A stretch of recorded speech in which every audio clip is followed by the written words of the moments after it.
This chapter is called the Estates General. This is getting closer and closer to the beginning of the revolution. So I'm going to do what I did before. I'm going to read you this chapter. I'll talk to you about it and then ask you some questions. So, are you sitting comfortably? Then I'll begin. By 1787, the French government had been in debt for over 100 years, and the king needed to find a new way of raising money. The person responsible to the king for raising money was Calonne. He decided that the only way to raise more money was to tax the people in the first and second estates. No getting around it.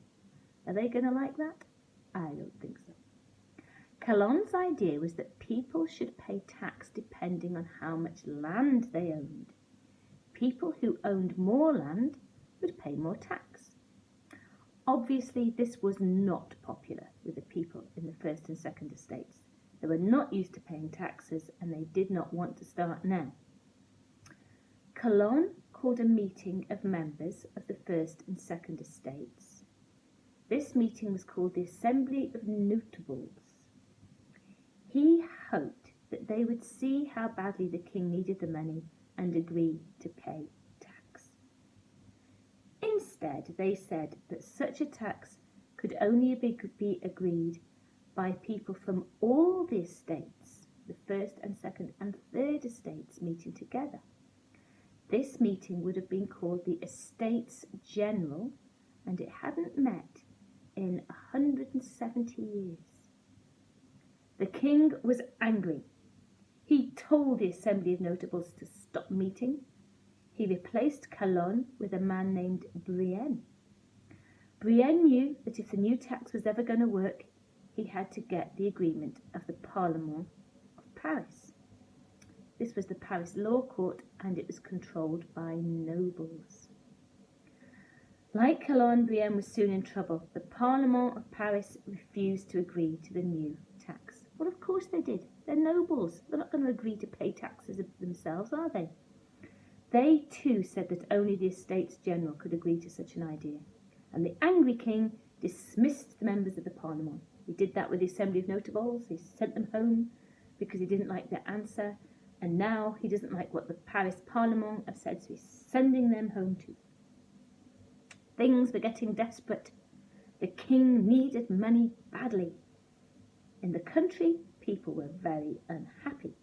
In 1788, the harvest had been very bad. The price of a loaf of bread went up by 50%.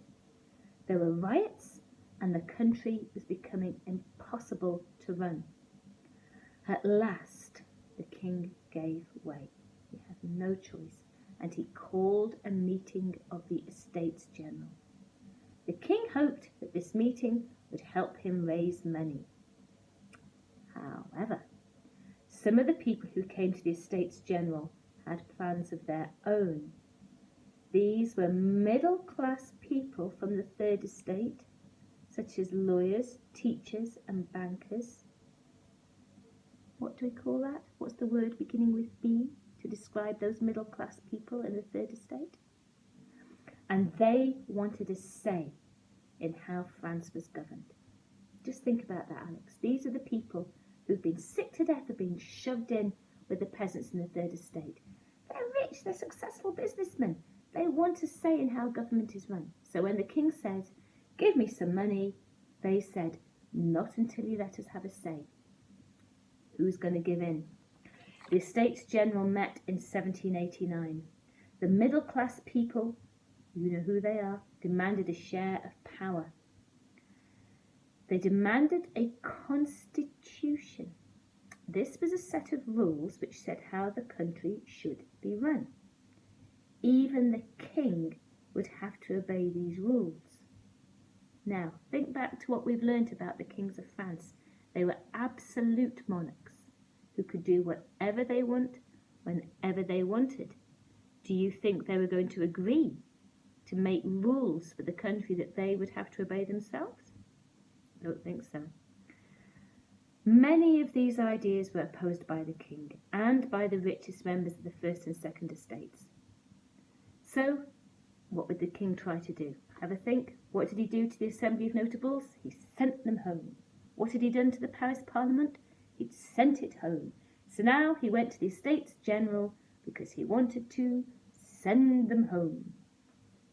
He tried to break up the meeting, but the members of the Third Estate just moved somewhere else. They went to a nearby tennis court, which was an indoors building in those days.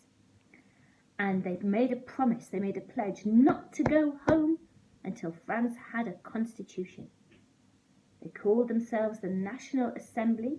This was on the 20th of June 1789, and historians call this pledge the Tennis Court Oath. It's all getting very tense. Who's going to give in?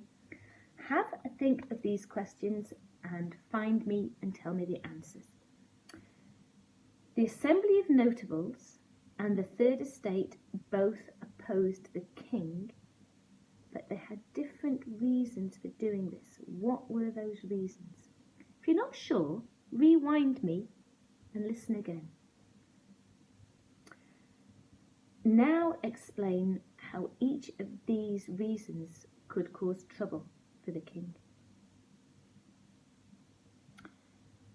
And actually, I think that will do. Well done, Alex. We've learnt an awful lot today. You may need to listen to these again because there's a lot of information there. Have a look at the pictures in the book on page 12, 13, 14, 15. And next lesson, we will start the revolution.